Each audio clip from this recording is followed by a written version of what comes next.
Welcome to the Hudson Valley Disc Golf Podcast. This week's episode is sponsored by Patreon member Mike Schwartz. Registration for Flex 4 at Burbine is open, and there are spots still open for Flex 3 at CPS. This guy is running a tournament a month and Mindkill Disc Golf Championship. It feels like he caught something from Jaimen. That's crazy. You can heal from it. Well, yeah, you were kind of burned out for like a year after that, weren't you? Yeah, some could argue I'm still burnt out, but yeah, that was last year. I just did a couple. Yeah, you kind of need a cool down time, but this is coming off of last year. He did 5 of these flexes? I think with the finale, yeah. Mind you, they're flexes, but still, I assume he's there the whole time. Yeah, I mean, he's probably there from 11:30 until 6 or 6:30, sometimes later maybe. And wasn't Terry Hudson just saying that he was helping there too? So he's all over the place, this guy. I don't know.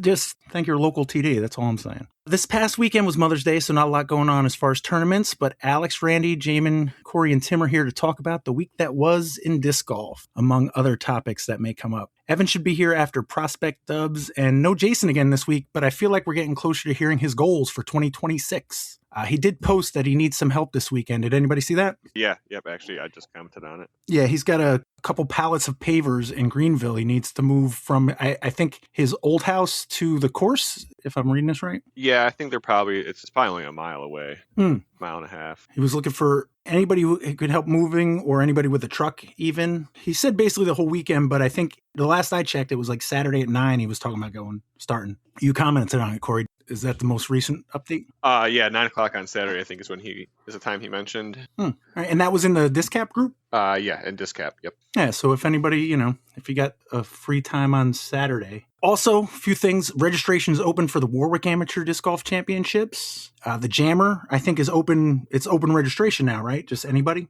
Yes, yep. The 2026 Dilicious Discs open at Wilcox. Registration's open for that as well. Anybody here planning on doing that? I'd like to. It's the same weekend as something else, I think. Yeah, there's something that overlaps with it.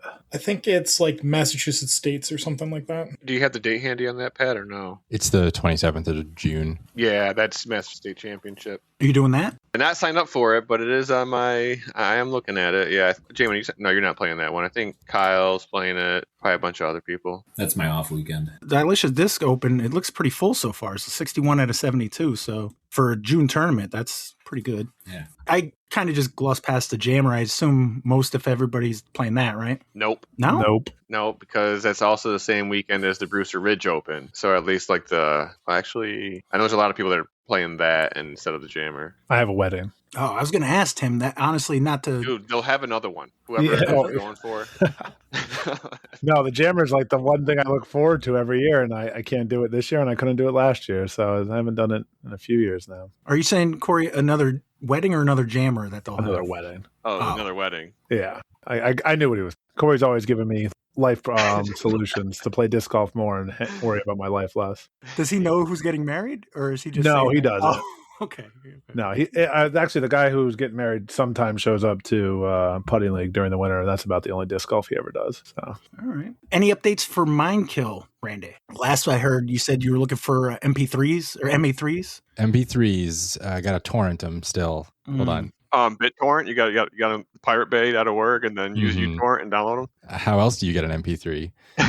Sorry, I have to pull the tournament up to see if anyone signed up since my last begging session. A few, just one an MA3. I really called out MA3 and didn't really work, but I think we gained a few MA2s and MA1s. All right. We'll see. We still got time. Heck yeah. When is that tournament? First week of June? Second week, it's June 13th, so weekend after Pro Side. Okay. Also, we didn't get to it last week. The DiscCap newsletter came out, so there'll probably be a couple events that we've already covered there. It says, what's DiscCap up to? The board of directors are always working on ways to help improve our disc golf community here in the capital region. Currently, they're gearing up for some tournaments, Mindkill Pro and Am, Women's Global Event, J Park Jammer, and the DiscCap Flex Series. If you're interested in volunteering at any of these events, please reach out, not to me, but to the appropriate tournament director. Upcoming events, there's a board of directors meeting tomorrow? Yes. Okay. Or, Tuesday? I think it's it's just the board of directors. I was going to say, it's not like the last one where it was a Zoom or whatever. It's just the board of directors are meeting. Okay. Yep. It's on the newsletter, so I don't mind mentioning it. The DiscCap Monthly at Shen is on the 23rd. The Tower Flowers women's global event at SPW's on the 24th. The pro side for Mindkill Disc Golf Championship is on the June 6th, 7th, and then the AM side is on the 13th. Discap Flex Series number 3 at CPS June 19th, and the Jammer on the 20th, and the June monthly to be determined. If I was to run it, maybe the 14th? The Sunday after? That's not a bad idea. Well, it's the Sunday before, right? Because the Jammer's on the 20th. It would be the day after Mindkill. Mm-hmm. And that, I don't know. That would be my thinking. June 4th, isn't that Flag Day? I stopped celebrating Flag Day years ago. Crazy. June 14th is Flag Day, yes. That's a crazy poll, Pat. Why do you know that? Because I'm a fucking patriot. No, I just Randy, I know goofy shit. I know little about a lot, not a lot about a little. For trivia days, there's a big thing, knowing what day it is, especially, I could do a round on flags or something if I'm at a bar that week. All right, so yeah, nothing official yet, but maybe we'll target June 14th, Flag Day as Tag Day at J Park. Course updates: Greenville Disc Golf Course is in its summer layout. Enjoy the Hidden Forest Loop for the summer months. Fortin Park is still looking for volunteers. Reach out to Mark Bryan if interested. What's Fortin Park? Fortin Park is a new course, or it's been in the works for a long time. It's in Oneonta. It was a course that had funding, and then the funding got returned because the town turned it down, and there's been a bunch of drama, but it's back on. Yeah, I don't have a ton more info. It actually, now that you mention it, rings a bell. I think I've heard it spoken before, but seeing the word Fortin, it's the first time I've seen it in print, so it kind of threw me a bit. But that makes sense. I think maybe Mark even mentioned it on here. Mm-hmm. J Park White Tee work will continue this spring and summer. Reach out to Kate Clay to volunteer. OKDGC work days on Tuesdays, 4:30 to 6-ish. Reach out to Alex Potts if interested in helping. We've been a bit more consistent with it this year, but yeah, we're getting that back 9 in, and yeah, not a ton extra to it. Just could use some extra hands to clear out some brush, and we're really not that far away from getting the back 9 playable. Heck yeah. All right. And finally, tick check. As the temperature increases, so do the bugs. Make sure you are checking for ticks at the end of every round you play to keep safe from tick-borne illnesses. One thing I do want to point out before we get going on the weekly recap, I got a quick story for you. So Friday, the Mets were playing the Diamondbacks, and I'm like, ugh, the guy they're going up against tonight has like a 6 ERA. If you've been following the Mets this season, like I know you all have, anytime a pitcher is having a bad year, he's going to go like 6 or 7 against the Mets and give up 0 or 1 run. I said these exact same words to my wife. And it's the one guy that whenever I see his name, it drives me fucking crazy. His name is Ryan Nelson. Pitcher for the Arizona Diamondbacks. So that's Friday. Then I wake up on Saturday morning and I got a message from, guess who? Ryan Nelson. And oh, by the way, the guy pitched, I think 7 innings, gave up 1 run. I think the Mets won that game in extra innings, but the guy had a 6 ERA and he still only gave up 1 run to the Mets. But okay. So Saturday I get up and I got a message from Ryan Nelson and he says, when am I getting one of these tags? And I'm like, oh, I haven't been getting out much. I got it here for you, And then like, I don't know, half hour later, 45 minutes later, I check and I see on the Facebook here, Will Byrne posted when's the tag round with this old tag. I know, Jaimen, you got one. Corey, did you get one of those? I don't think so, no. I started the podcast. I was like, oh, in order to get the word out, you got to do tags and you got to have discs. So I had discs and tags for sale. So basically what I did was once I had them paid off, I just gave the rest away, the tags and the disc. I feel dirty taking, trying to make money off of disc golf. So I had these tags and then boom, COVID hit. So never really got anything going as far as the tag rounds or anything like that. Then I said to Brian, oh, you mean one of those tags that Will Byrne posted? And he's like, yeah. He said, I need to get me one of those. I was like, dude, you have one. And he's like, oh, it's probably in my bucket of tags. And he said, which every disc golfer has. Does everybody here have like a bucket of tags? I have a drawer. I have a drawer, but a bucket sounds way cooler because now I feel like I could at least fill up a coffee can. Anybody else with a tag storage facility? I wish. Mine are just sprinkled around the house.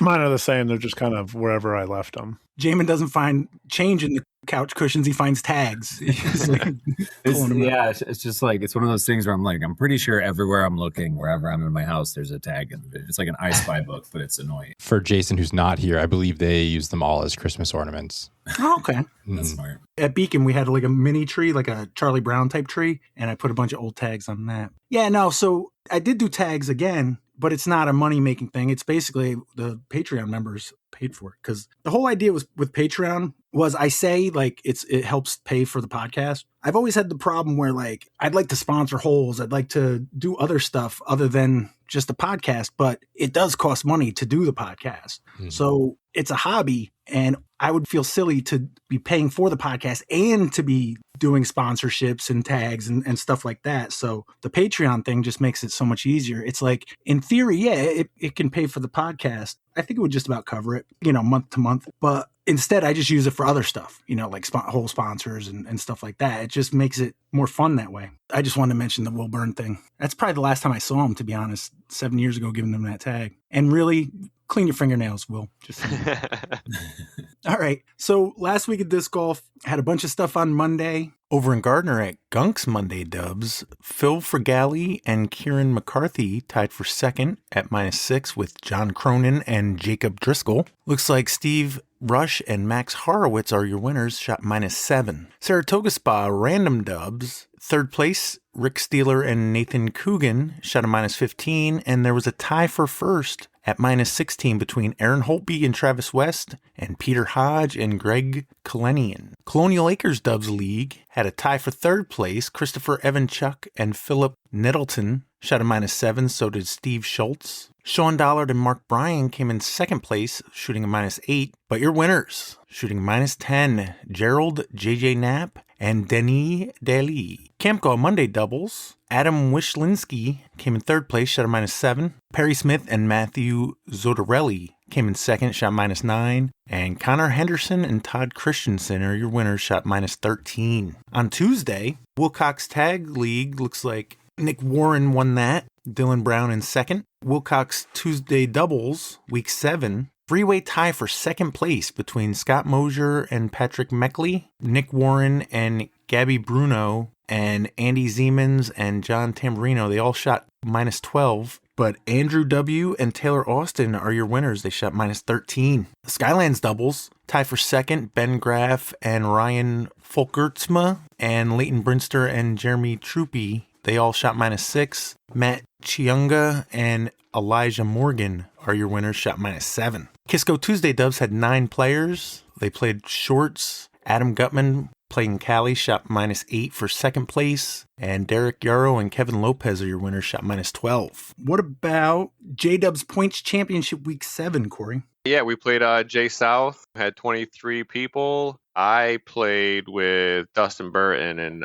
again, back-to-back weeks, I just played like absolute garbage. But few people did play pretty well. Luckily, that was like the first time we didn't have any playoffs, didn't have a 5-sum or 6-sum, and there was no splitting cash, so I didn't have to worry about trying to give like each person $2. But Danny Parton and Brian Bickersmith came in fourth, splitting $10 with a 7 down. Sean Powers and Tom Rascona came in third, splitting $20 with an 8 down. Puccelli got matched up with Josh Lee, which on paper sounds like a pretty power team. They came in second with a 9 down, splitting $35. But Jay Gorsage and AT shot a 10 down, splitting $50, and somehow getting a ton of holes that weren't the birdie bank holes.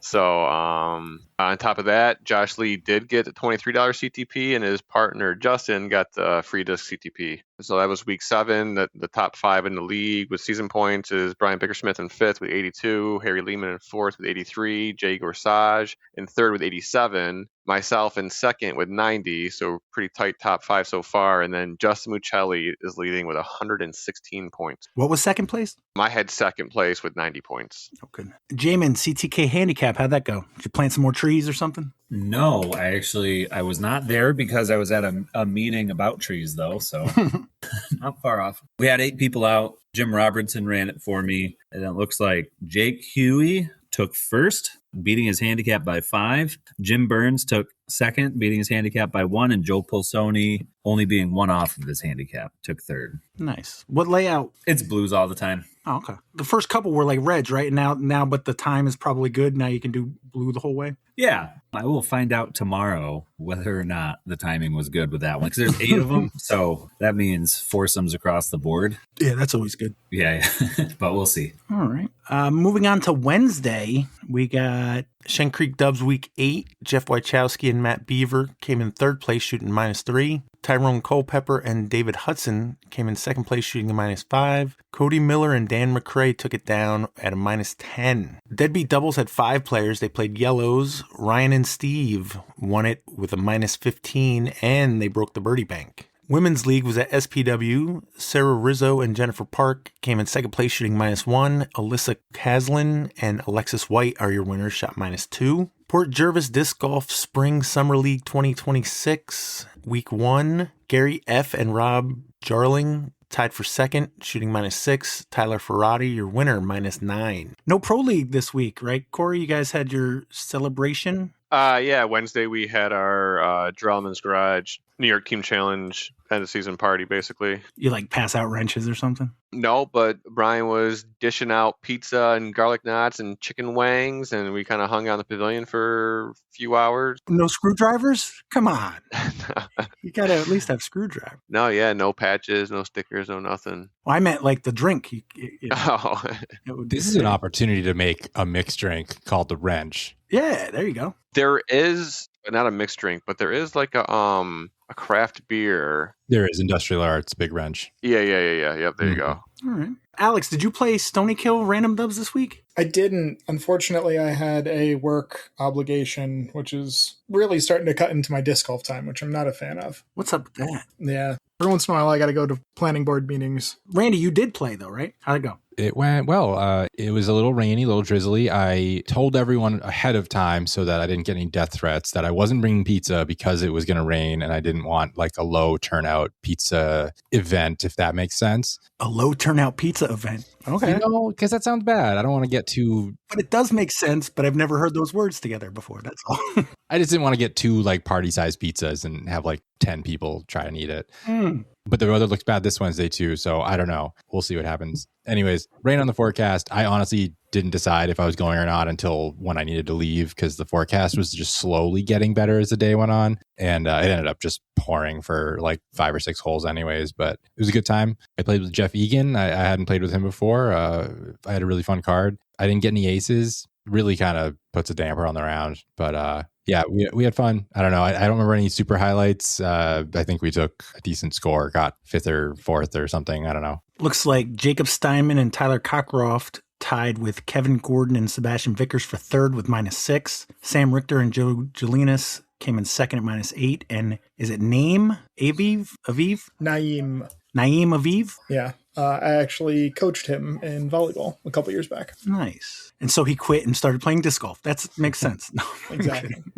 So Naeem Aviv and Justin Hickok took it down at -11. All right. Thursday, Alex, you didn't play Stonykill, but on Thursday, did you play OKDGC Dubs? I did. And the first Thursday of every month is Cali night. So instead of having, everybody do partnerships for doubles, it's just everybody's playing Cali. So we had 5 players, and I ended up taking it down with a 10 down for playing Cali, which is, I think, the current Cali record. For doubles, I think it's 11 down, but playing Cali, I think it's 10. So feels pretty good. UDisc had you playing with Joel Potts. Did you have another snafu with the scorekeeping? So when I went to make the scorecards, UDisc decided that because this is a doubles event, there needs to be at least one player that is on a team. So I just put in my dad as just a player to be in there. He wasn't actually there, but just to make the UDisc function the way I wanted it to, we needed the extra player there. Okay. When Jay Gorsage takes over UDisc, we're going to have him fix that. Okay. Exactly. It's good to know.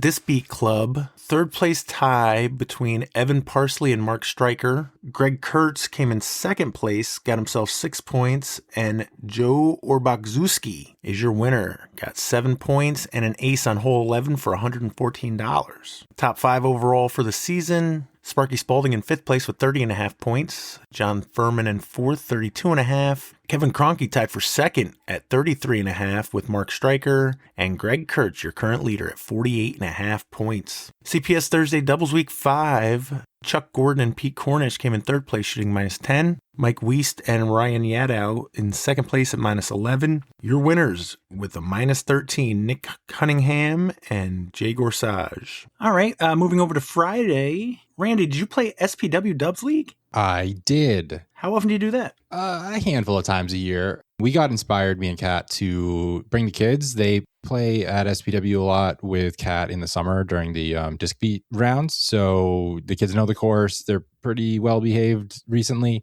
So yeah, we brought the whole fam out. Kevin was really nice to give us the 1 and 2 chips ahead of time. He announced, like, if you don't want children around and you get the 1 or the 2, put them back in the bag. But yeah, so really accommodating for us. We ended up playing on a 5-some with the Cali, which was a really good time. I played with Mike Smith. Oh man, I should know his last name better. Is that how you pronounce it? Smith? Yeah, it's a question on the end. He used to run doubles there. So I knew he knew the course well. We had a really good time. We were both making putts. It was great. The Tower of Power hole, I actually threw a drive to right short of it and made the putt through it. I don't know if I'm ever going to do better on that hole, even if it's like a better birdie, because like just going through the tower was really satisfying. Is that 4? 4 or yes. 5? Okay. Yeah, 4. Kat played with Josh Lee, and they started super hot. They unfortunately just couldn't close it out to beat us or anything, but it was tight for like 12, 13 holes. I think we were tied with them. It was really fun. So I think we shot like 8 down, I think, if I remember right. It was good. Tied with Jason Brooks and Jay Gorsage for second place with 8 down. And Benjamin Hayco and Naeem Aviv shot -11 to win. Naeem's got a head start on Player of the Week, if I were to still be doing that. Mm-hmm. TGIFDR Dubs had a tie for second place. Kyle Young and Sam Keener tied with Adam Gutman and Evan Keogh at -10. Trevor Lambert took it down -13. Skylands Friday Handicap League, Mike Baglioni came in third place, Rick P in second, and Benjamin Joseph, your winner for the week. CranMore Dubs League was at Jenkinsville.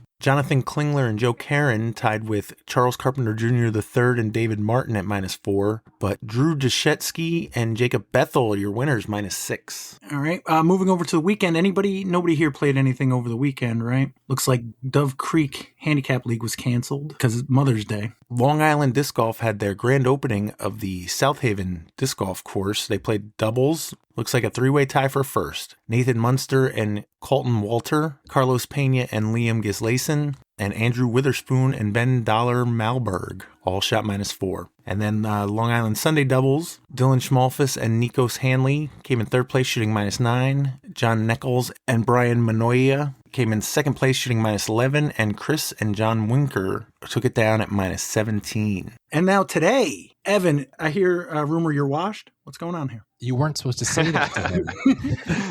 I think that rumor is true kind of every other week. It depends on when you catch me, maybe. Before you tell us about Prospect Park doubles, do you have the link to the thing? Oh, yep. Jay Gorsage, love what you're doing. Now there's another thing I got to look up. Like, I don't even know how to look this one up unless I take the link from last week that Evan. So I think if you go to DG-leagues, plural.com, there's kind of like a homepage now that has 4 different leagues, I think, that you can click on. And so if you go to Prospect, and as I say this, I'm trying to send you the link too. Well, no, you gave me directions. You got it? Yeah. Well, I've got 2026 JDubz Points Championship. Okay. Friday Night Club Dubs, which, okay, with the goofy names that I got to say out loud. That's Kevin. Yeah, I was going to say thanks, Kevin. Prospect Park Dubs and Thrasher Saturday Dub. No, I don't know if all those leagues are actively using it. Mm-hmm. I have to glaze for a second. I really have to glaze for a second. At this point, I know Gorsage is literally still dripping wet from all the other times we've been glazing him lately for this stuff. But I went through the whole motion just to see, check it out at least. We're creating the JDubz League in there. And that shit was crazy what he has put into this. There's like a wizard that like asks you like how to set up your league, and I'm sure it's similar to like setting up like a disc golf scene league where you can put like if it's pure random or if there's pools and how the scoring works and payout breakdowns. If how much of it is mandatory, how much of it goes to season payout or extra games. And then once you get through all that, there's literally a disc golf scene integration where I was able to basically copy and paste a link and maybe hit 2 buttons, and it imported all of the previous weeks in the league already and put it into it created all the players, it pulled in previous events and scores, So That sounds like what he did with New England Team Challenge and Bryant's spreadsheets and stuff. yeah, I still don't know that I will use it over UDisc, and I don't know that I want to do both at the same time, and I don't know if anyone else. Don't do both. Just rip the Band-Aid. Yeah. Go for it. Because this is the second week we used it. And I haven't seen any of the back-end stuff you talked about setting up a league. But like last week, I was thinking like it wasn't reordering the T order by, this previous hole. And I'm like, man, maybe there's a setting, but I haven't really poked around. And I was going to mention it. And then by this week, that's already been fixed. Like it was doing that. The way it breaks down like payouts, birdie bank, it's just, I haven't put rounds into UDisc as well. I used to do that with like PDGA app where you'd have a tournament and like keep my UDisc streak going. But ever since I lost that big streak, I still like having the round count and the stats in UDisc. But for Dubz, this is just so easy. Yeah, if it's not for Dubz, like I don't really play much these days anymore. And if I am, I'm not really using UDisc. But if I was to use this instead of UDisc for the league, I might stop paying for UDisc. I literally won't even open it anymore. So CTP flags now at Prospect don't have QR codes because whoever's keeping score, when you get to that hole, it'll say on the bottom, this is a CTP currently held by so-and-so, and optionally they can put in the distance. So then if somebody on your card beats it, you just hit update. There's a drop down of only the people on your card to pick from. And if you want, you can put the distance. You don't have to. And it automatically updates for everybody else to see like who has a CTP. So if you're trying to leave at the end of the night, you could be like, oh, I got beat on that. All right. I don't have any reason to stay. Love that. It's going to get to the point with the CTPs where like every basket, you know how like some have the circle around it, whether they put in flags or if they have the rope, there's going to be like a permanent CTP. The flag on top will just be the CTP marker. And if that hole's being used that night, you just grab it off the top of the basket and put it wherever it goes. That way you don't have to be picking them up every night. Because the drawback to this is there's going to be CTP flags all over the course that people stop picking up. Yeah. I was thinking out loud tonight as we were walking around, like once tags get integrated into this, which I'm sure is inevitable at this point, like that's going to be awesome. Well, for Dubz, that's no, for Dubz, not applicable, but just I was describing it as the Jay Gorsage like disc golf universe. That, it'll be instead of going to UDisc, like you'll go to this and just probably do a casual round or do a tag match or So anyway, it's crazy. I'm a fan. At first, I was like, oh, do we need more technology? But I think it's been great for Dubz. I'll say that. If I'm playing Tuesday Dubs at J Park or JDubz, Points Championship, I'm not worried about what Corey's doing, because he's collecting this much and he's paying out this much. But it's right here. It's like, boom, they took in $208. They paid $238 because I assume there was some like birdie banks and ace pots and all that kind of, you know what I mean? So there's accountability there, which is not even necessary, but it's there. You know what I mean? It's like an added bonus. It's crazy is all I'm saying. Yeah, it's come along very quickly, and it's like I said, I'm enjoying it. But how was your round? The round was great. It was another beautiful night at Prospect Park. Got there a little early, threw a few practice holes with Nick, Alcatraz, Atcats, and Beekline. Pulled chips. I got paired up with Earl, which is awesome. He hasn't been there in a few weeks, so it was nice to see him and get to play with him. We were on a sixsome. The other team was Dave M., who's an old buddy of mine. We used to be roommates. He's kind of new to disc golf and falling in love very quickly. And he was partnered with Naeem, who you've mentioned more than twice, I think, already. It says Maine. Yeah, that was Jay said he could and or would fix that. I was starting the card and I said, is this you? And he looked and kind of chuckled and said, close enough. And then the third team was Kat Bemis and Brooke Arnold. So we started on hole 17. And right off the bat, it was pretty obvious that Brooke is really good at disc golf. She outdrove all of us on 17, made a long putt, had the CTP on 18, made the putt, solo birdie on 1. Kat was making great shots, but Brooke was on fire. Kat said, I got to do something, and then did make some putts. But they absolutely were tearing it up early on. We got to hole 6. Kat threw an awesome forehand that just glanced off the cage. Then we got to hole 9, and Naeem threw, I think it was a sled. He threw the absolute laser down the right side, straight into the chains. Kind of shot. It was probably going OB if it didn't hit, but it was just from where I was standing the entire way, it was on a rope. We call that a rosebud. There you go. So that was super exciting. 2 holes later, we get to hole 11. Brooke threw a nice floaty forehand flex with a range that dropped straight into the chains. So we had our second ace on the card within 2 holes. And I was like, what is going on right now? Earl and I sadly did not get an ace tonight. We tried our best, but we had a really fun time on a very exciting card. Brooke and Kat took it down at 16 under, which I think was 3 shots ahead of the next team. They got the birdie bank, looks like all 5 holes, and Brooke and Naeem split the ace pot. Yeah, a lot of fun, just kind of like a crazy night. 2 aces in the span of 2 holes is, I don't think, anything I've seen before. Crazy. Brooke Arnold, she has a YouTube channel. She mentioned at one point she's from South Carolina and she was at Maple Hill and she was filming, and then she bumped into a guy who was also filming, who also turned out to be from South Carolina. So I figured that meant filming disc golf content. So Brooke Arnold on YouTube has a channel. And after watching her play, I subscribed. She was a lot of fun to watch. She had distance, accuracy, touch around the basket, putting, busting everybody's balls with, the play to back it up. So it was a fun time. And you tied for last, so you're not washed, though. That may be true. Yeah, we'll see. You said she's from South Carolina? She did say that she was from South Carolina. All her videos are around here. Yeah, her first video is from Prospect. Well, not her first video, but it comes up. She and Kat were talking quite a bit, and I didn't quite catch all of it. So I don't know how long or, what brings her this way or not. But I think her PDGA page lists South Carolina because after watching her play a few holes, I was, curious. She could be up here for the summer or something. She was definitely not playing Prospect blind. I can guarantee that. I'm glad Kat was on that card because maybe she'll recruit her for Stony Killers. Kat said that you guys have too many women, so calm down. That's true. It's not wrong. Come on over. And we don't.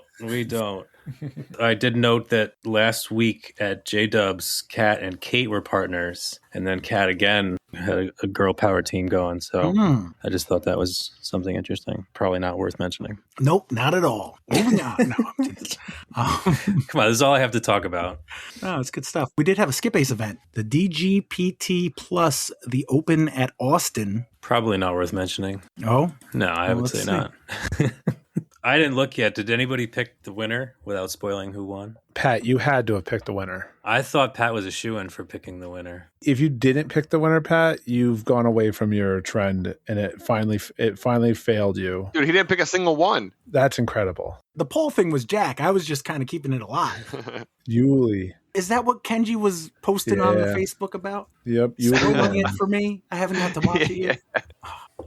A bunch of people picked Paul Kranz, but nobody picked Paul Ulibarri. To be honest, he's not one of the Pauls I usually pick. I usually go with Kranz or Macbeth. And I've been avoiding Macbeth because he's been hurt and not playing, dropping out. So I didn't even think about him. I wonder what's Yuli rated? Is he a bargain pick? He's probably still like 10-20 something. He must have. Yeah, it's probably 10-20. He's got to be high up there, right? Yeah. I came in 28th out of 31 pickers. So, man, what kind of scrubs did you beat? Man, I can't wait to hear who came in last. Yeah, 31st place with 765 points. Rob Wiesta of Mississippi.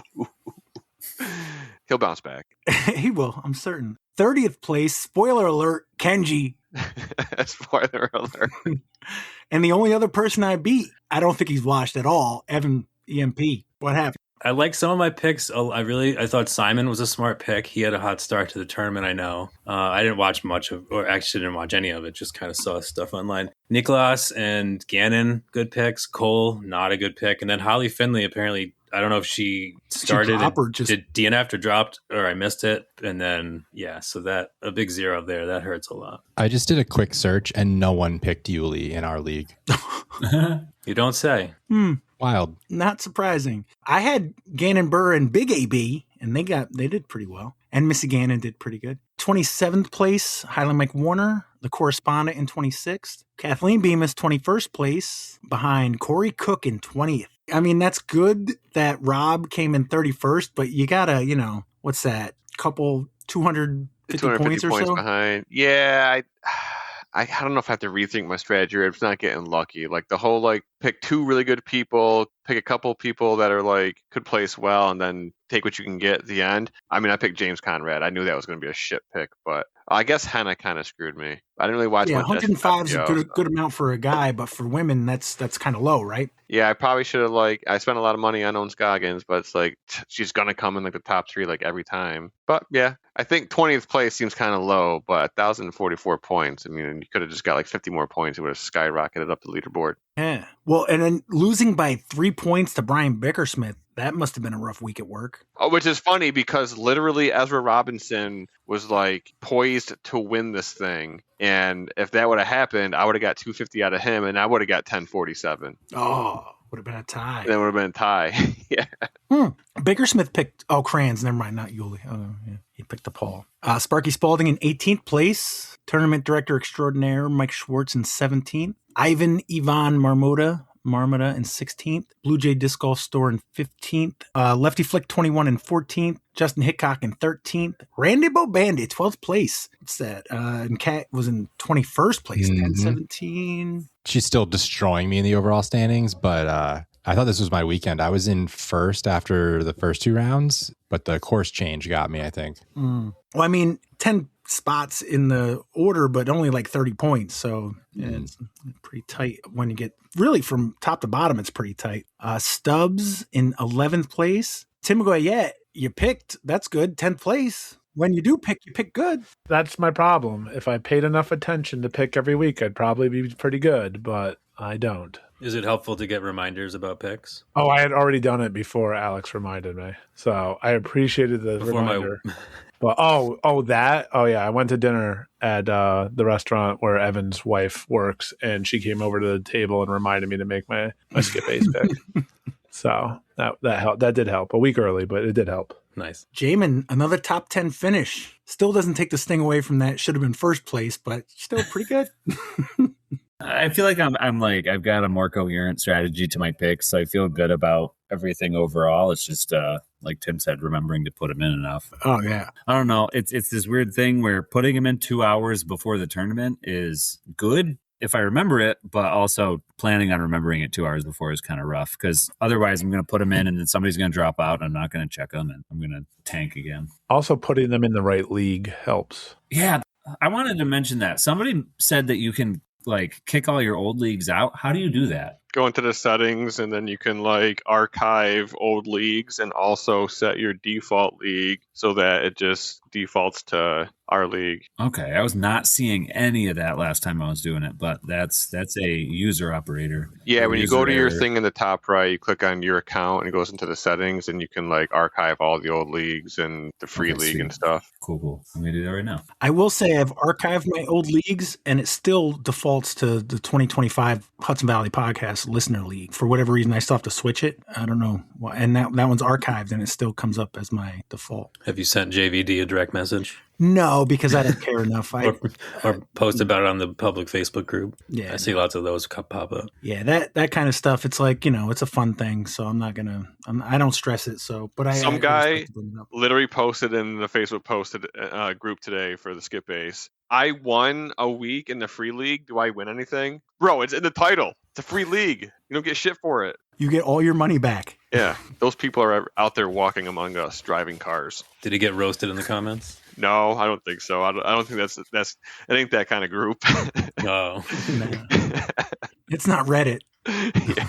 But yeah, so Jaimen 9th place. Tie for 7th between Brian Heller and Ryan Travis 148-343. Maximilian Pegasus in 6th. Billy Buckner in 5th. Alex Potts, 4th place. Yeah, feeling pretty good. But you lost to the 3rd place, the real Alex Potts. So I'm not sure which is which. Are you just Alex Potts, AMP? I am the AMP one, yes. Have you determined who the real Alex Potts is yet? I still don't know who it is. Confirmed it wasn't my sister, though. Okay. She, I watched her make picks for next week. So she'll have a name in there that will be presumably entertaining of some kind. But It wasn't the real Alex Potts. And it wasn't Devin Lamke. He came in 2nd place. And it wasn't Biggs, Nick Warren, because he's our winner. Over 1,300 points, 1,302. He had Nicholas Antila, Silva Saarinen, Kyle Klein, Emily Weatherman, Sullivan Tipton, and Joseph Anderson. 168 was the lowest, Joseph Anderson, Mr. Anderson. Overall, out of 38 pickers, Jason Lasasso, 35th place. Tim Goyette, 33rd place. Have you missed 3 now, Tim? I think I've only picked 3. I don't know how many there have been. So. I don't know. I think there's 6, so I think I'm 50% 1, 2, right now. 3, 4, 5, 6, 7. Okay, so I'm less than 50%. Well, you're still ahead of Jason. What's he picked 1? He's got 2,800, so I'm guessing at least 2, maybe 3. Yeah. All right. I've picked every one, and I've only got you. I'm in 31st place with Nick Warren in between, so he's missed some picks too. Mike Warner in 30th. Evan, 27th place. I feel like I'm sliding down. Yeah. We need a new strategy. Right behind Corey Cook in 26th. Both of my nemesis back-to-back, Brandon Klein in 25th, Devin Lamke in 24th, and then Alex Potts. Jaimen in 21st, ahead of Stubbs. Pat Jeffries in 20th. The real Alex Potts in 19th. Again, I think that's a name switch because I don't remember seeing that at the beginning of the season. Randy Bobandy in 18th place. That's a move up, no? I'm scraping my way back. I was in like 30-something for a few weeks, so I feel good. You were saying that people who played once were beating you before. So, yeah, there's definitely some improvement. Ryan Nelson in 17th. Just to clarify, Ryan Nelson, not the Arizona Diamondback pitcher, I don't think. Ryan Travis, 148.343 in 16th place. Billy Buckner in 15th. The correspondent, 14th place. Behind Blue Jay Store, Maximilian Pegasus in 12th. Crokinole expert Sparky Spalding in 11th place. If he didn't play Crokinole, he'd be running away with this league. That's my opinion. 10th place with 5402 to Corey's 5147. We got Rob Weiss of the Mississippi. So it's closing in. How many and there's still plenty of events, right, Corey? Yeah, I would think that we probably aren't even halfway through yet. While you mention that, if there's any events, like I think we totally missed what's the big one every year? Waco. I don't think that was on there. That one was weird. That's not a pro tour. That was a tour. Yeah. They're trying to shut down all their competition, so they created their own little side tour. Okay. Well, if there's ever anyone that anybody notices isn't on there that needs to be added, let me know. I don't pay attention to this kind of stuff. I like having the events. I just don't know which ones are good ones to have on here. So, but Rob Weiss of Mississippi in 10th place. Spoiler alert, Kenji Klein in 9th. Justin Hickok in 8th. Mike Schwartz in 7th. Brian Heller in 6th. Top 5, Joe C. So we got the real Alex Potts and a Joe C. So we got 2 imposter accounts on here, or is that an actual Joe? It's the French version. It's Caron. Yeah, that's Joe Caron. Kathleen Bemis in 4th. You're not there yet, Randy. I'll look up. Yeah, when you get into like the top 15, I'll start looking at the difference. Brian Bickersmith in 3rd. Ivan Ivan Marmota in 2nd. And pretty much a consistent leader, Lefty Flick 21. Nice. So our next event is May 21st, the DGPT Plus. Is that a women's global event? OTB Open by MVP Disc? That's what WGE stands for? That's what that stands for. I didn't realize they were incorporating it into the Pro Tour event. But I can make MPO picks. I think they also are doing the MPO side. It counts as a okay. Okay, I dig it. But yeah, the DGPT Plus WGE OTB Open by MVP Disc Sports, May 21st to 24th. Picks close in a week, so I'll post something before they do. And then after that is until June 4th, the DGPT Plus Northwest Championship. I mentioned earlier Jason can't be on, but he did have a topic idea, and I thought we got 6. So okay, he mentioned I guess UDisc put out for 2026 the top 10 disc golf courses in New York. So I thought a fun little quick quiz we could do is for you guys to name them. Whether or not you looked at them before, don't look at them now. I was literally just typing it in, so I stopped. I was going to say, can someone link that? And no, I have not looked at it yet. So I'm going to have you guys each name a course, see if it was on the top 10 for New York for 2026 according to UDisc, and we can comment on them as well. But there was no big tournament, so there's no definitive order. So we'll just go based on when you guys signed in. And the first person will have a slam dunk answer, would be my guess. But Alex, can you name one of the top 10 best disc golf courses in New York, ranked from 159 across the state? This list features the top disc golf courses based on course ratings from disc golfers on UDisc. Yes, I can. Will you? Also, yes. I don't know which slam dunk to go with, but I'm going to go with Wilcox. Number 1. Yep. In Staffordville, New York, does anybody disagree with Wilcox being the number 1 rated disc golf course in the state of New York? I have not played the ones out in Buffalo area, but it would get my vote, yes. It's the best one I've played in New York. Anybody disagree? No. Yeah, I can't think of one that I have played, and there's certainly many that I have not, but I can't think of any that I would put above it automatically. All right, Randy, would you like to name one of the remaining top 10 disc golf courses in the state of New York, according to UDisc? How do I win this? Is there a way to win this? They're only worth 1 point each. Oh, okay. So just name any of them. Warwick. Number 2, Breakwell Steel Warwick. Now that one, while I don't disagree that it should be in the top 10, does everybody agree that it should be number 2? I don't know. I think, how many times have I played there, Tim? Twice? Once? Twice? Okay. I mean, I remember having fun, but you know me, it takes a few times for me to really like get a feel for somewhere. So I don't know. It didn't seem bad. It has pedigree, I would say. I mean, is it the most amazing golf I've ever played in my life? And no, not exactly, but it is. It's always got big events, and I'm assuming the park kind of takes pretty good care of it. So, I mean, these are also UDisc ratings. So, I mean, there's a bathroom there, and I don't really know what I would knock. Is it year round? The bathroom? Oh, it was the bathroom year round. I don't know. I was like, yeah, you can play there all year.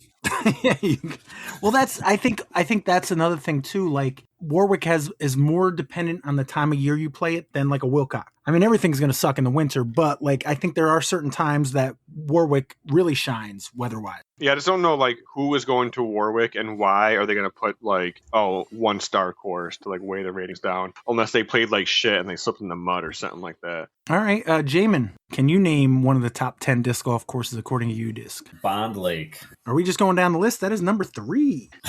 Who here's played that one? You have, right? Yep. I will have to go out there at some point and play it, but I have not played it yet. It's in Ransomville, New York. Corey, is that one that you played? No, that's in Buffalo. So Jaimen's the only one that played that one? Yeah. I think Jason probably has. Yeah. A bunch of us have gone out to tournaments there. The Lasassos have gone out. Tucker Kozlowski, Koch, the regulars. So do you agree with it as number 3? It's definitely up there. I feel like once you're in the top 10, really all of them are pretty equal, pretty solid. So I don't really have a strong opinion with it being third, but I don't think top 10 is outlandish. Okay. Corey, what do you got? We've got 7 left in the top 10, and so far we've gone down the list in order. So let's see. I'm going to skip a few. I'm going to go straight for Drawman Park. Oh, I'm sorry. No, it's number 8. Number 8 on our list. Do you agree with that rating? Number 8? Yeah, I'd say so. Yeah, I think so. I thought you were coming in with a hell yeah. No, I don't know. I mean, J Park definitely has its flaws, but it is also like an OG Capital District course. It definitely has some love-hate vibes, but I would, like Jaimen said, I think once you're in the top 10, they're almost all kind of similar. But I mean, I still would vote for Wilcox over J Park if they were to ask what the number 1 course is. I will say that the picture they're using is of hole 11 without the tree down. That's false advertising. Yeah, we're going to have to send them something new. Yep. Anybody else got a J Park comment? I thought Corey was going to come in and be like, no, it needs to be higher. Well, I think partly because of hole 11 is why he is happy with it being number 8. Yeah, I'll take it. I don't know.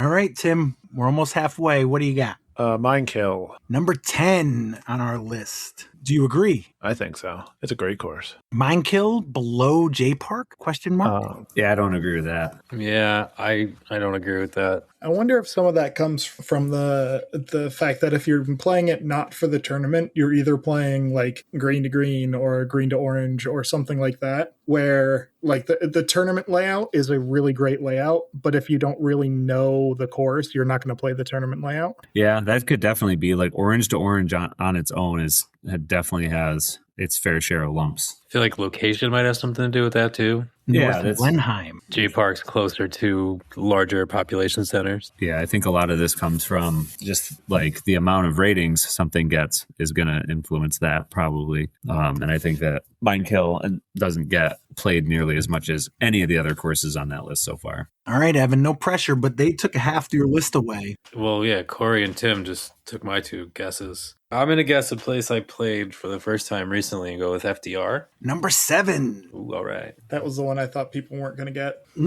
Same here. Until Evan said I played for the first time, I almost was going to give him a hint because everybody else got one. But do you agree with that? Above J Park. I don't know. It was raining, so I wouldn't rate it very high. I'm just kidding. I thought it was really cool course. I thought I liked the size of it, like the two layouts. I don't know. At that point, I would probably take J Park, but that's probably a bit of homerism. Well, I would say 5 of the top 10 are in our backyard, quote unquote. So, I mean, there's homerism no matter what, according to these ratings and such. Yeah, I only played, I've been to FDR twice now. It was great, but I don't disagree, I guess. Okay. Well, we're going to work our way backwards and see if we can get the last 4. What do you got, Evan? How about, gosh, I don't know. Riverside and Port Jervis. That's in Jersey. Or no, actually, no, I guess technically it is. No, it's right on the banks of the Delaware across from Pennsylvania, right? In order to get there, I have to go through Pennsylvania. I had to go to Pennsylvania too. No, I have a buddy that lives in Port Jervis. That's New York. I'm going to go with Riverside. All right. I'm sorry it's not in our Really? top 10. Yeah, shocking, but... shout out to those guys. Yeah, absolutely. Tim, what do you got? Christ the King. Good call. Probably number 11. I don't have access to that, but probably next year. Yes. Yeah, maybe next year. Once that tree grows in a little bit on 2. No, now that the tree's gone. No, I think that CtK doesn't get enough traffic to make these kind of lists. All right, Corey, can you name another course in the top 10 courses for New York State? Damn, I kind of want to.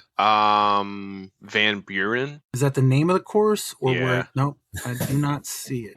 Is that Syracuse? I'm not saying Yes. a single word about the location I was thinking of. The We've park got- was named Van Buren. That's all you get. We've got 4, 5, 6, and 9 left on our list. Jaimen, what do you got? Shadow Pines. Darn it. Number 5, Penfield, New York. Where is that? Rochester. Geographically? Okay. Have you played it, Jaimen? I have not. I've just it's always hitting the top. You didn't play played States lists. that year? Wait, was it? Nope. Was it for States? I did not. Oh, yeah, I played it once. Is it that good, Corey? It's on an old golf course. Some water the picture holes. is snowy. Oh, really? Yeah. Yeah, I think it's on an old golf course. And no, yeah, it was cool. Yeah, I mean, it was nice. All right, Randy, do you have a guess? Nope. Shadow Pines was my only other outside of our district guess. So, nope. All right, Alex. Well, if we're going for Syracuse courses, I would have said Clay over Van Buren, so I'm going to go Clay Park. I don't see that either. Got him. Fair. I have one other guess, but it's not a very good one. What do you got? Greek Peak. Unless it's got a different name. Not that I'm aware of. What is the tournament name for Greek Peak? Boondock. Mm-hmm. Oh, okay. Someone asked about it this weekend, and I couldn't remember the fun name about it. Randy, you don't have another guess? No. You're not going to say Stonykill or something for fun? Stonykill. Oh, That was no. fun. My That was fun really guess. fun. My fun guess would be Blatnick Park. Number 4. No. Jaimen, any more guesses? Yeah. I'm gonna go with Black Diamonds at Emory. Number 9. That would have been a good choice. That's another World's course. Anybody not named Jaimen have a guess? We've got I can keep going. 8 of them. I think we have 2 left. Where did they play Masters a few years ago out in Rochester? Chilai. Parma. Yeah. Parma. Oh, yeah. Parma. Yeah, Parma. Is that on there? No. The Oasis. Oh, the Oasis. No, I'm sorry, no. Let's Jaimen? go.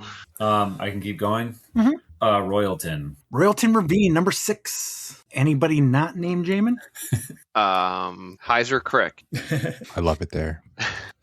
That's my last guess. The other 3 of the 4 were there. So how about Como Lake? I'm sorry, no. All right, fair. I think I played 7 holes there. Shit. What's that other course in Binghamton? Campville. Campville Commons. Jaimen, do you have another guess? I don't know if this one is, but the other really, really often played course in Buffalo is Hawks Landing. Number 4. How the hell is that? That's like a pitch and putt, I think. I don't know, but So you tied everybody else. You had 5 points. They each had 1. okay. But we got number 1, Wilcox Memorial Park in Staffordville, New York. Breakwell Steel Warwick in Warwick, New York. Bond Lake Disc Golf Course in Ransomville, New York. Number 4, Hawks Landing in Eden, New York. Number 5, Shadow Pines in Penfield, New York. Number 6, Royalton Ravine in Gasport, New York. Number 7, FDR State Park in Yorktown Heights, New York. I'm going to stop saying the New York Park because it's obvious. Number 8, Geralman Park in Rabina. Black Diamond at Emery Park in South Wales. New York, because that could be confusing. That one confused me. Yep. And Minekill State Park in North Glen High. Everybody agree for the most part? If they're in the top 10, it's kind of like you guys said, at that point, it gets pretty tight anyway. You're looking at minor differences. And my opinion on Warwick earlier was mostly tarnished by Alex and Corey's opinions previously in their first time playing. So my mind is like clay. It is very moldable. All right. Well, thank you, Jason, contributing, even though he's a very busy man. What's coming up next weekend? What do we got the weekend of the 16th and 17th? I know Faux Finals is the 17th. Where's that? Prospect Park, I believe. What are the requirements, necessities that you need to bring? Man, I wasn't prepared. That was right off the top of my head. You have to be a loser. Yeah, I was going to say you have to be a loser. It's presented as being available to New York Team Challenge players who did not make finals. And also hopefully me. But I guess that's up to Jackie and Juliet. Because I might want to go, but I didn't play for any teams. So I didn't go to finals, right? I mean, that feels like a loophole. I think I did it twice. It was a lot of fun. And I know that they postponed it until this Sunday because of weather. So hopefully the weather is going to cooperate. Yeah, knock on wood. It looks like it's going to be like 70s, I think. Nice. All weekend or just Sunday? I think all weekend. Okay. I see 75 Saturday, 81 Sunday. So if you did not make it to New York Team Challenge Finals, go to Prospect Park Sunday at 10 a.m. Evan, did you make it to New York Team Challenge Finals? I wasn't there. Nope. I didn't even have an outside shot of going to finals. Sounds like you should be welcome, but... He's washed. Maybe. Yeah, I have heard you're washed, too. I'm washed, so I won't play. I'll just go. I'll wander around and strike up conversation. I don't know. Are there any other tournaments or anything this weekend? The WGE at Maple Hill is this weekend. Mm-hmm. Okay. So that's WGE and Faux Finals. All right, you guys got time for a quiz? Oh, yeah. Yeah. Yeah. I do apologize last week. I should have known when I wrote it, but the Lefty Grove question, I was torn at the time because Grove, isn't that like just a bunch of trees? Yeah. I think so. It's a very difficult word to pinpoint like in a question, but I do promise for the future not to ask you antiquated baseball questions.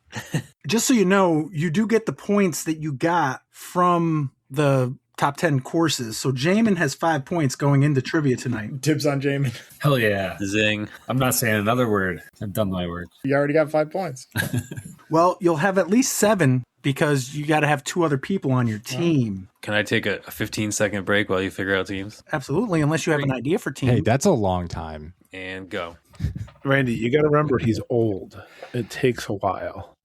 Who are the underdogs to put with Jaimen? Wait, do you want... Oh, I get it, because he gets extra points. Yeah. Anybody who has to play with me already. Probably Corey and Randy. Randy is not an underdog. I don't feel like an underdog, now. but I also, when we make that team, I feel like we're going to lose. So maybe I am. Did I make it? No, you didn't make the cut. You missed it. Sorry. You're out. All right. I'll see you guys next week. We're trying to figure out who would be the underdogs. We got Jaimen, obviously, not because he's an underdog, but because he has 5 points. Corey says he's an underdog. I'm washed lately, so I feel like I've not done well at trivia either. Or disc golf. I feel like the conventional wisdom would say Randy or I. Randy knows birds. Alex knows a bunch of dumb shit. And he's also kind of a nerd. So I'm not even mad. What was that sentence supposed to solve? I'm just realizing that every time Corey says X and me, and I correct it in my head to X and I just said Randy or I, but I'm pretty sure it'd be Randy or me. Oh, God. Yeah, the way to keep that straight is take out the Scandal. first name and see whether you would just say me or I if it was by itself. Yeah, I would definitely say me in that or situation. just Yeah, I say fucked it up the the right other way and say me and Randy. Like I've been trying to tell you guys. Yeah, whatever. I got Alex, Tim, and Evan versus Jaimen, Corey, and Randy. Alex, Tim, and Evan will go first. They have 3 points. Jaimen, Corey, and Randy have 7. Cool. This is going to feel bad when we lose, but let's do it. So 4-point buffer. Is it enough? This is like a handicap league. Yep.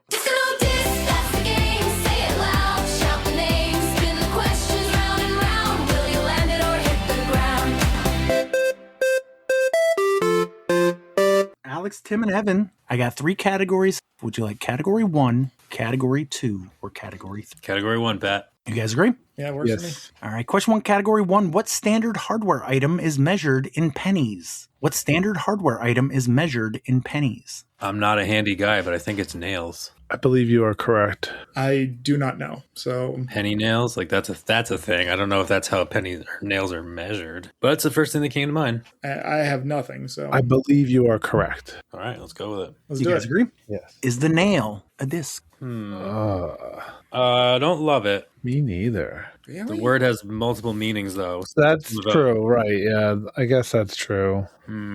Like the nail in the coffin. Yeah, there's a lot of fingernail. things. I feel like there's too many. Yeah, that's a lot of work. I agree with. I've completely flipped to Alex's side. Alex didn't even finish the sentence. I didn't need him to. He came in with really, and then I feel like, and that was all I needed. You're very empathetic tonight. So yes, Pat. What are you going with? Yeah, I was feeling yes. Tim feeling yes. I'm with Tim and Alex. All right. You guys agree? Yeah. Forge Discs, March 18th, 2024. Not that new. No. All right, we cut the lead in half. Jaimen, Corey, and Randy, would you like category 1, category 2, or category 3? Go for it, Randy. 2?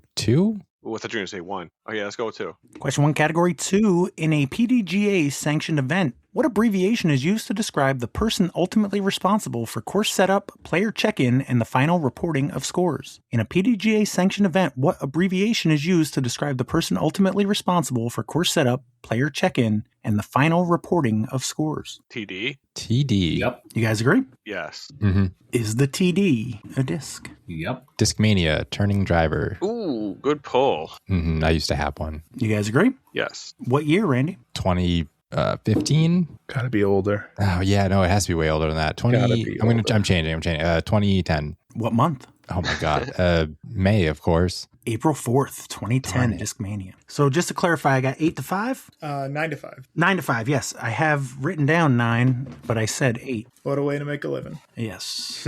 Alex, Tim, and Evan, category 1 or category 2. Category 3 may or may not be saved for a later date. I'm wary of the early zig, but if 1 is hardware stuff and 2 is PDGA abbreviations, I don't know. We should stay, right? PDGA abbreviations. How many are there? I don't know. What do you guys pick? I'm good either way. Tim, pick. I knew both of them. Let's zig. Let's Okay. go to 2. Sure. Question 2, category 2. What word can follow dragons to describe a spicy chili pepper or babies to describe a common floral filler? What word can follow dragons to describe a spicy chili pepper or babies to describe a common floral filler? I think that would be breath. Oh yeah, that makes that makes right, sense. Yeah, I like that. Yeah.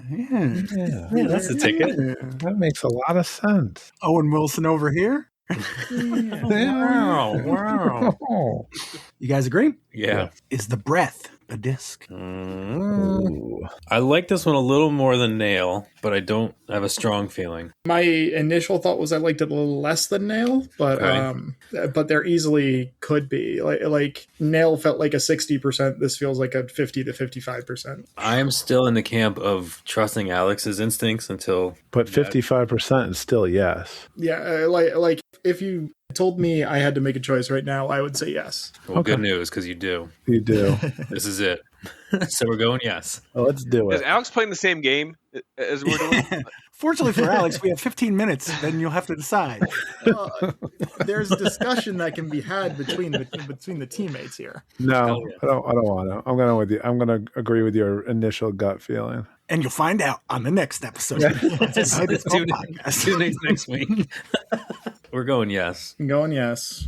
You guys agree? Mm-hmm. Yes. Essential Discs, March 9th, 2026. That's All fine. 9 to 7. Jaimen, Corey, and Randy, category 1 or category 2? I vote we zag. Okay. Sounds good. What does that mean? We go to 1. All right. I don't think you can zag until the other team is zigged first, right? That's fair. That's fair. You can't bake until you shake. Question 2, category 1. In the original 1983 animated series Inspector Gadget, what is the name of the doctor who serves as the primary antagonist and leader of MAD? His face is never shown on screen, appearing only as a metal gauntleted hand. In the original 1983 animated series Inspector Gadget, what is the name of the doctor who serves as the primary antagonist and leader of MAD, M-A-D? His face is never shown on screen, appearing only as a metal gauntleted hand. Evan. Oh, no, we have Randy. Don't ask Shit. Evan.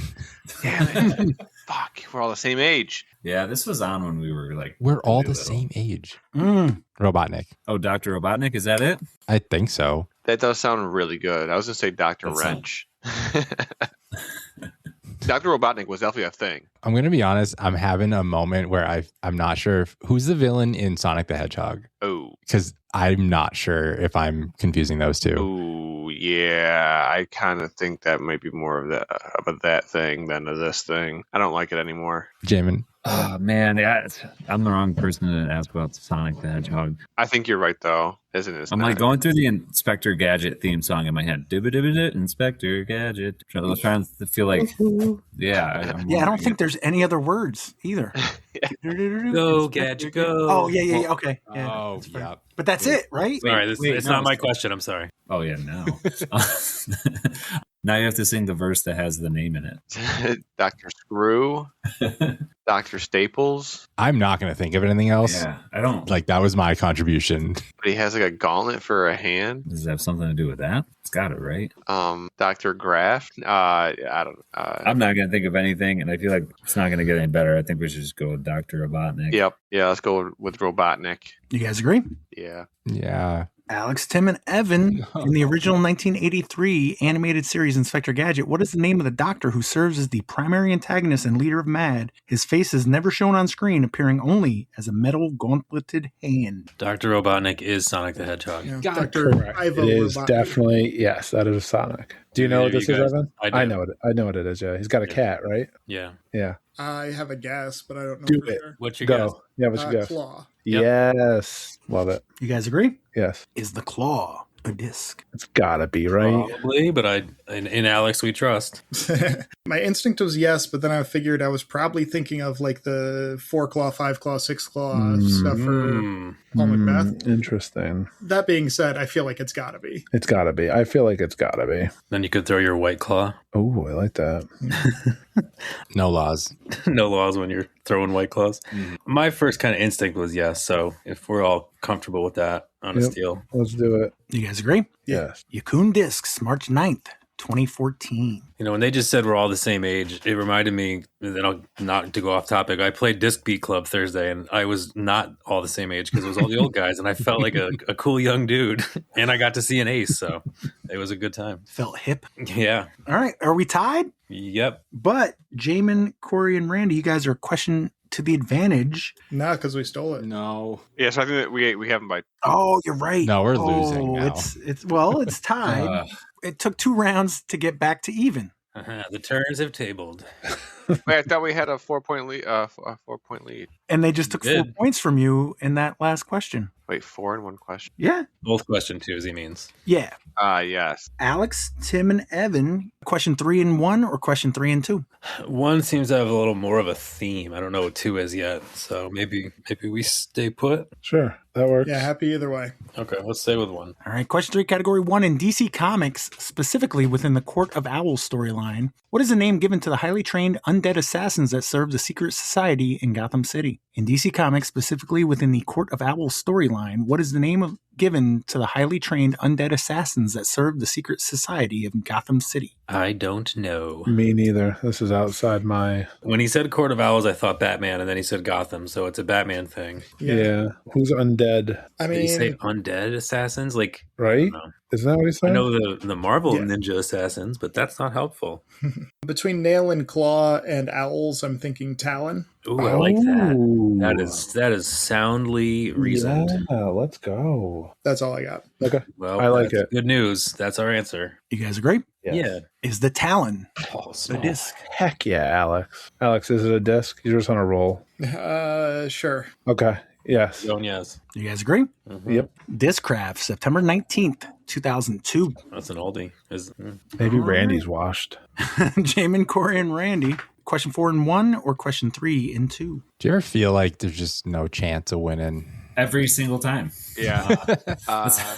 Welcome to Corey and I's team. Yeah. Your performance led you here, though, Randy. So this is not just Yeah. our fault.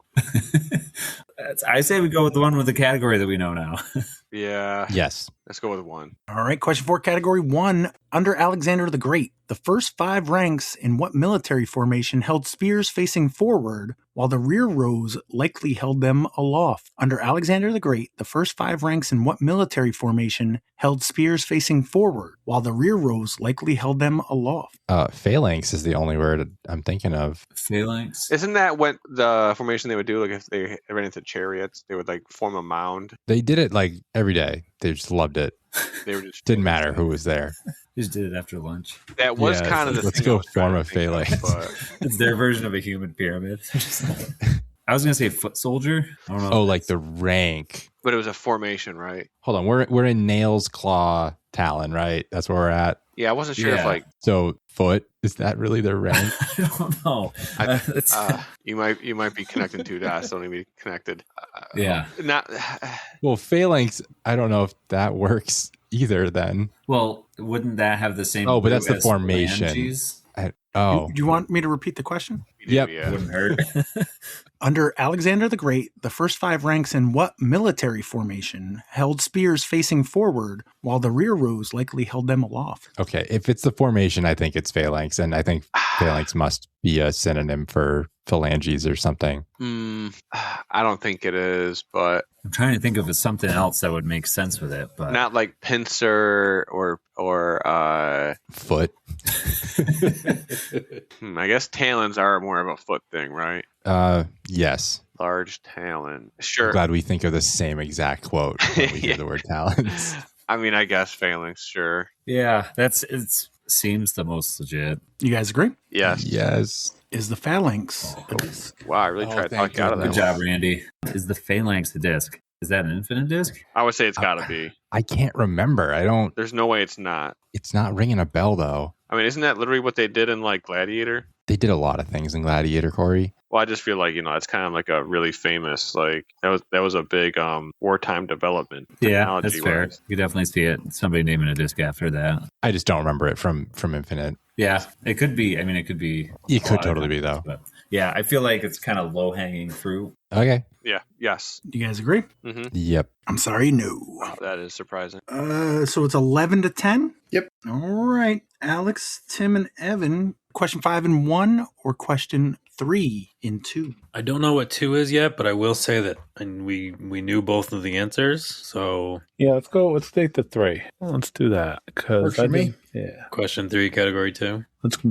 roll. Okay. Question 3, category 2. Latin for poison. What infectious agent that lives inside a cell and causes disease can be 100 times smaller than a bacterium? Latin for poison. What infectious agent that lives inside a cell and causes disease can be 100 times smaller than a bacterium? I think we're looking at a virus. I was thinking virus as well. I thought it was a word and I was out of it. And I'm biased because virus is a disc. It is a disc. They said it was Latin, right? Yeah. Like virology is, a study of diseases and stuff like that. So Yeah. Okay. Yeah. I like it. I like it. Let's do it. You guys agree? Yes. Is the virus a disc? Sure it is. What year, Fancy Pants? Oh, let's see. I would guess 2018. Tim or Alex, any differentiation? I mean, that seems about right. I'd say 17, but I'll bounce back to 2020. Axiom Discs, December 19th, 2014. Oh, even older. Is that 13-10? yeah. Jaimen, Corey, and Randy, would you like 5 in 1 or 4 in 2? Defer. Defer. 4 and 2. 4 in 2? Yep. Yeah.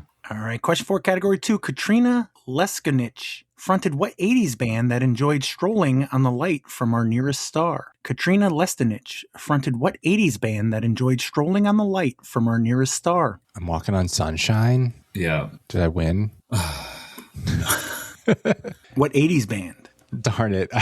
I don't fucking know, man. Did you guys know that we're the age that Roseanne and I can't remember his name in the show at this point. Dan? Jeff Goodman. Dan were when that show aired. Does that feel bad? Yes. I don't really know that it feels any worse than what I'm feeling right now. Yeah. I don't know 80s bands, man. All right. Is it a communicable disease kind of name? Oh, what? I haven't even been paying attention to that. What did? I don't know. TD, transmissible disease, Virus, breath, virus. Blood. Is there an 80 band named Sneeze? Ooh. It's not a bad guess. I kind of like that. Snot. Cough. I kind of like sneeze. Let's go with sneeze. I do too. If I had to pick one. It can't be an 80s band. There's got to be something else. Puke. Would you like me to repeat it? Yeah, why not? Katrina Leskinich fronted what 80s band that enjoyed strolling on the light from our nearest star? Oh, that Katrina Leskinich. That was lost before. Still am, but Yeah, dude. disc name. Say a disc name. At this point, nope. The So plague. sticking with sneeze. The plague. Yeah, plague is the only word. I was like, maybe Doomsday. Oh makes yeah, this. yeah. Let's just go plague. Yeah, Sure. It's got to be the It's answer. a sick band name Yeah. for an '80s pop band. Plague. You guys agree? Yep. Yep. Alex, Tim, and Evan. Ooh. Katrina Leskinich fronted what 80s band that enjoyed strolling on the light from our nearest star? I think Randy had the right song. I think it's Walking on Sunshine. Yeah, that's not the name of the band. Yeah, that's not the part anybody struggled with. I'm pretty sure it's Katrina and the Waves. What? Oh, I got nothing. So me neither. I was born in 1981. I don't know when that song came out, but I'm definitely That's an 80s kid. 100 years ago. I know it feels like it sometimes in the morning when I get out of bed. So Yeah, I think let's it's go. Waves or Wave. yeah, we're looking for band name. So if it's Katrina and the Waves, that would be the answer. You guys agree? Yeah. Yes, Is The Wave a disc? MVP. Yeah. 1983 song. All right, so I was 2, but I've definitely heard it many, many, many times.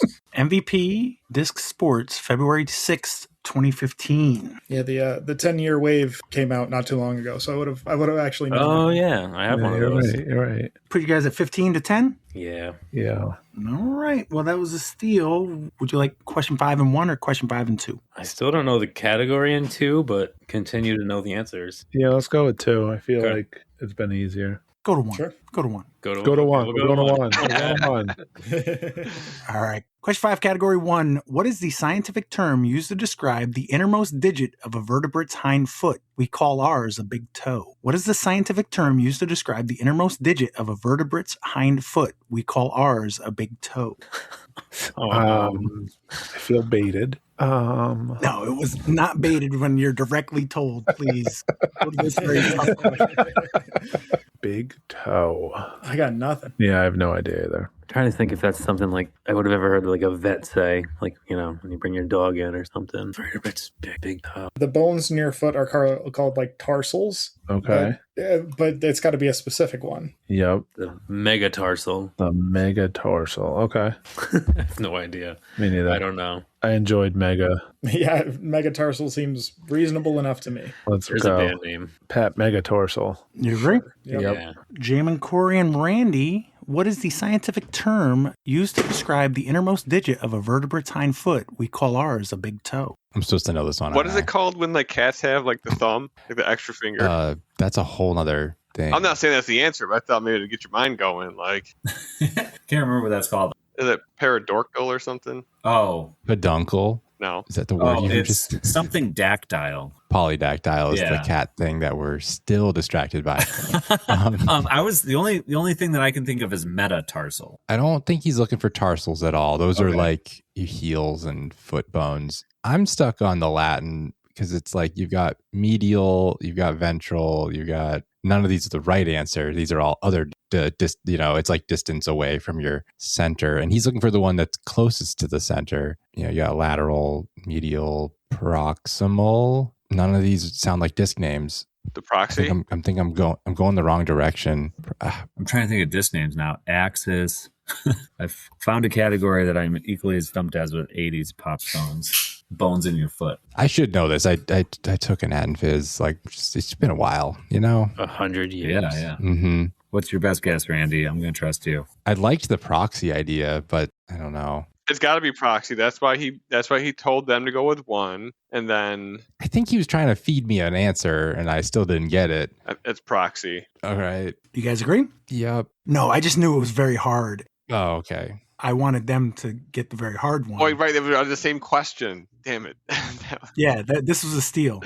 But unfortunately, it's turned into a fumble. We were looking for Halix. No. Halix. It crossed my mind. That Darn is a it. disc. Discraft, September 22nd, 2025. All right, but that was a fumbled steal. Would you guys like 6-1 or 5-2? We'll take half dozen on the other. Go 5-2. Is that what we agree on? Yeah, that's what that means. I think we should. I like it. It's the one he didn't want us to take, so. Well, it wasn't so much I didn't want you to take it as I wanted you to take the other one. In the Marvel Universe. Oh, yeah, I hope it is. Category 2, question 5. In the Marvel... No. This is for Jaimen, Corey, and Randy. Question 5, Category 2. During World War II, Allied bomber crews faced a deadly threat from German Flieger Abwehrhaken. By what shorthand did the pilots refer to the bursting shells and shrapnel from these ground-based guns? During World War II, Allied bomber crews faced a deadly threat from German Flieger Abwehrhaken. By what shorthand did the pilots refer to the bursting shells and shrapnel from these ground-based guns? Okay, wait. Jaimen, you said you played Unreal Tournament back in the day, right? Yeah. I'm pretty sure this was also in that game. I don't remember the gun names, but my guess was going to be a flak cannon. Yes. Yeah, agreed. Same. I don't know why I thought of Unreal Tournament, but that was the first thing I thought of. I'd have to think about that. But yeah, that's what I think it is. Flak. We're going flak. You guys agree? Yes. Mm-hmm. It's funny because I actually had Google do the pronunciation and I totally butchered it. But I also knew that really it didn't matter because the second part of the question kind of is the flak a disc? Gotta be. Doomsday. Sure. Yes. Did they name anything after that foot bone? I don't remember if that was a disc yet. After what? The foot bone that we just had a question on. Oh, I thought Tim said yes, so I stopped listening. Okay. But anyways, yes, I think it's a disc. We agree. You guys agree? Flak is a Yep. disc? Mm-hmm. I'm sorry, no. Come on, man. Who's coming up with these dumbass names and not picking the easy ones?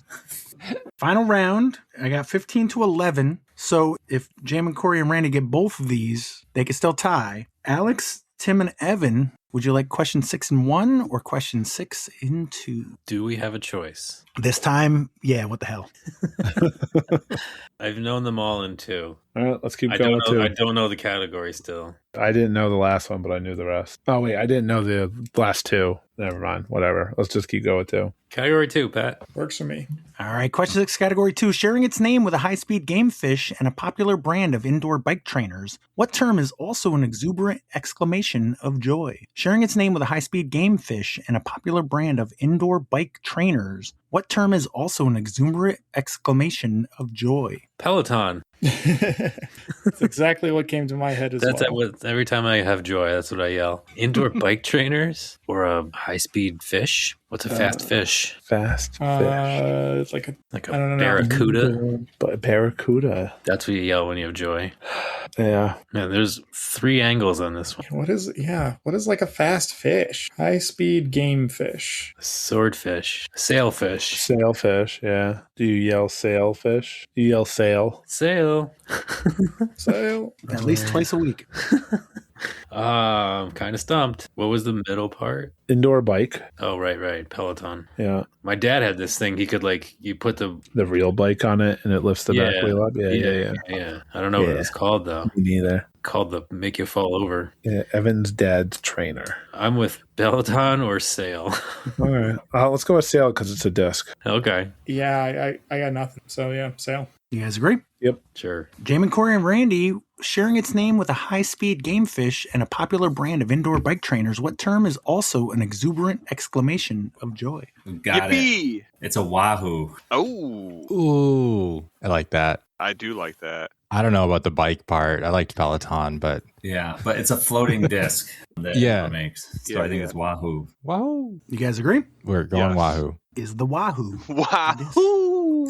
Yes, Yes. it is. Innova Champion Disc, what year, Jaimen? I'm going to say 99 That's what I was thinking. when we were all 7, 8, or 9. Yeah.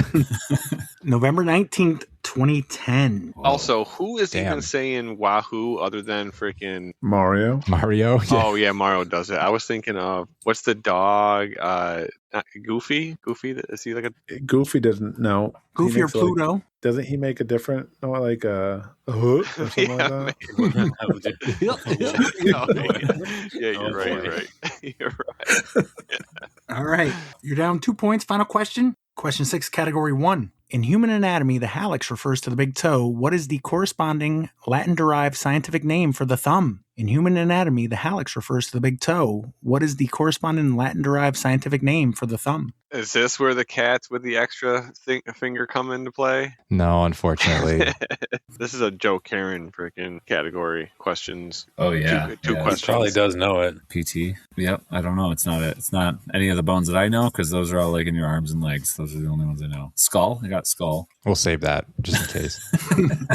All right. Yeah, we don't want to give away too much. Is it related to hallux at all? Would it be? I don't know, man. Hallux, that was one of those ones I instantly remembered once he said it. So I'm trying to channel that, but it's not working. So there's like nothing in like Homo sapiens that has nothing to do with your thumb, right? I know that's like one of our defining characteristics. So, all right. No, I don't think so. I didn't think so either, but I just figured I'd throw something out there. I have 0 guesses. I've bowed out if you didn't notice already. I'm just chiming back in to say that I bowed out. Like 4 questions ago? Possibly, but more specifically on this one. No, I'm just teasing. I don't even have a dumb guess since you keep shooting down my pterodactyl claw thing, whatever it is. Do you think any disc names? Is it a beast? Greek ones? He said Greek. No, he said Latin this time. Darn it. I got nothing. No, I'm going to be really sad after this. At some point in my college education, I was able to name every bone in the body, and not anymore. And then you drank too much. A child's body or an adult human's body? Because that's different bones. An adult. Corey, what kind of weirdo you think? At what point do we hit the 200? Isn't it like 206 bones in the human body? Oh, that sounds about right. Well, whatever that number is, do you know what age that is? It's not at birth, right? You don't have that many. I assume they form. You have more at birth because your skull has not fused. And you're then born you with all your gain teeth. you gain 4 more teeth at some point, but they're kind of always there. So either way, yeah, it's once your skull solidifies, it's when you're locked into that number. Okay. No, I was just curious. Good to know. 5 seconds. Thummies. Thumber? Nope. That would be a cool disc name, but Thummius? Yeah, I don't know. Nope. You got a guess? Corey, come on. Wild guess. We need one. This is it. This is for this could tie it. Literally, what is the word I'm trying to say, Randy? You're a cat guy. Polydactyl. You already said it. It means multiple dactyl. fingers. Let's go with dactyl. We're going dactyl. Can you be more? No, you're not close. Alex, Tim, and Evan, congratulations on your win. In human anatomy, the hallux refers to the big toe. What is the corresponding Latin-derived scientific name for the thumb? I honestly thought Corey was on track there. Polydactyl, right? That means extra, poly extra, so dactyl. I think dactyl refers to fingers in general. Is the thumb a finger? Pterodactyl. Sorry. Yeah, wing fingers. Pterodactyl. Deck. I thought that meant earth fingers. Hallux and... It's PT. It's a silent, yeah. Do we just go with Peloton? Peloton again? The megadactyl. Yeah, I got nothing. You going with the megadactyl? Yeah, let's go with megadactyl. I like megadactyl. We were looking for pollux. Hallux and pollux. Hallux and pollux. I was going Hallux to say is a disc. shallux, but... Pollux is not. But congratulations, Alex, Tim, and Evan. 15-13 winners. Barely won. So nail, claw, talon, phalanx, hallux, and pollux. The plural of phalanx is phalanges. So it's all finger and hand related. When I broke my thumb, I had a phalanx fracture. TD, breath, virus, wave, flak, and wahoo. What do we got? Nothing. Nope. No idea. If I said TD, breath, virus, wave, flak, and fish, all things you can catch. You can catch a TD. Oh. You can catch a breath. You can catch a virus. You can catch a wave. You can catch flak. You can catch a fish. Okay, it makes sense now. Wahoo I get it, being I get a type it. of fish. Is that bad? No. Yeah, you can catch communicable diseases. So darn it. The wave one definitely. Well, the wahoo was the one because it's a type of fish, but it's also question 6. So It fits. Yeah, I couldn't make fish the answer. Plus, I think I've already done fish 1,000 times. I had to find a type of fish. And it's a game fish, so it's definitely one you catch. That's what I was going for. But congratulations. Any birthdays coming up? Matt Cully on the 15th on Friday. Ooh, Friday the 15th. Alan Flynn, Beacon guy, his birthday is today. James Patrick O'Connell, Danbury, even though there's not a course there, but Connecticut guy. Mike Jackson. Really? Yeah, not that one. He's a local guy in Saratoga. It's his birthday today. Also, Ravis Markins Craig. That's a name we haven't said in a while. Did he stop playing disc golf? No, he lives in Charlotte now. Okay. So probably they don't have any courses in Charlotte, do they? Corey, what's with the Z06 picture? One of the guys that I work with, he has I forget what year it is, but it's a 7th generation Chevy Corvette. It's like supercharged. So we went for a ride in it, and it was just one of the last photos I took on my phone, and that's how I create the. I know that's the story in the past. I want to know about the car more than so. That's all. I was really hoping that there'd be a picture of the AC, and I was going to make fun of you for turn that AC off. You need the gas mileage. That car was too much money for me. Yeah. What kind of car is it? It was a Chevy Corvette, so it would have been like a 2020, I forget what year it was, 2019, 2018, 2020. So you're doing north tomorrow. Yep, doing J North. Hopefully we had enough light and didn't have to do any 5 or 6 sums. If we have 6 sums, actually I don't know how it works with a 5 sum, but I might do like 2 Calis or something, so hopefully get through the course before it gets too not light out. What about Pro League? Do you know what you're playing there? Where you're playing? Yeah, actually he said something. I think he said going to Thatcher Park. So it looks like it might be a bit rainy. So he's planning on teeing off at 5:30. And then the following week he's thinking we might play J North. So 13th Thatcher, 20th possibly J North. All right. Well, thank you, Alex, Randy, Jaimen, Corey, Tim, and Evan, and sweet up, Hudson. Thanks, Pat. Thanks, everybody.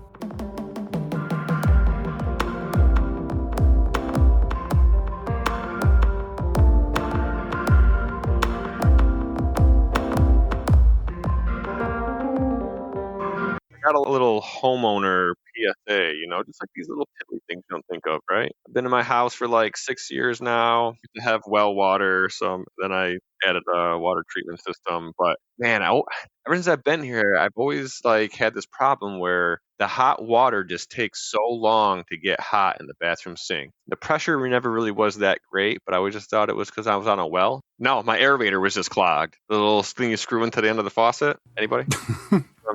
The thing that's like a nickel at the yeah, plumbing a store. couple bucks now, but they're just like a little screen. Yeah. Yeah, that shit was clogged. Oh, goodness. So I cleaned it, and actually it got worse. So I have to buy a new one.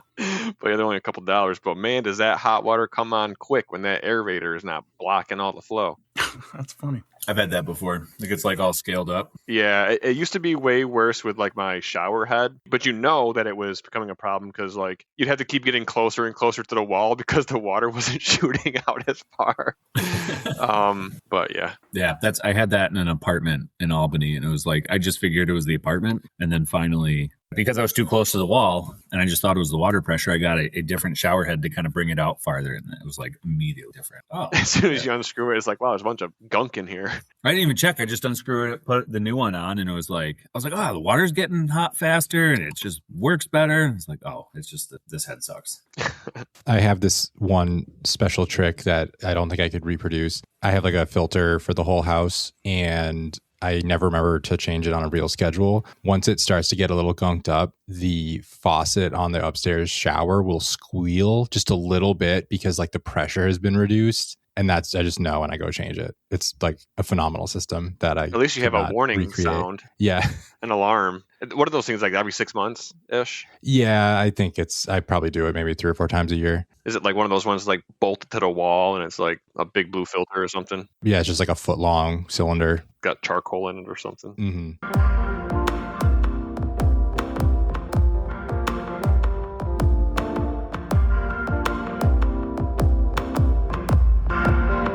My kids have figured out how to play flash games on my computer. And so they're down here all the time. And every time, the knobs on my microphone and my headset are just turned in every which direction. And I have to figure out where I was. Everybody loves a good knob. No one bring up that Evan is washed when he gets on here. Just don't bring it up. Oh, no. Was he bad tonight? Yeah, they got last place. Oh, no. He's been really down the last few weeks about it. Didn't he win Hasn't he 2 been in a winning? row? He went on that hot streak and then he started doing bad. And I don't know. I think he feels washed after because he had a taste of victory. he got that cash money, and now he's back to the bottom. No, he didn't come in last. He came in tied for last. Oh, tied. Oh, that's okay. fair. Okay, that's Never better. mind. Okay, good. Tied for DFL is still DFL. Yeah, but you're sharing it with a whole nother Right. You only get half. You only feel half as bad. It's a little watered down. Right. You know, when people say they didn't get last because people DNF'd, and you kind of have to just be like, but did you? Right. Yep. Wait, someone hit an ace for $238. 2 aces, I think. Oof. I thought. Sorry, we're getting into the prospect recap and Let's disc golf edit this out leagues, now. but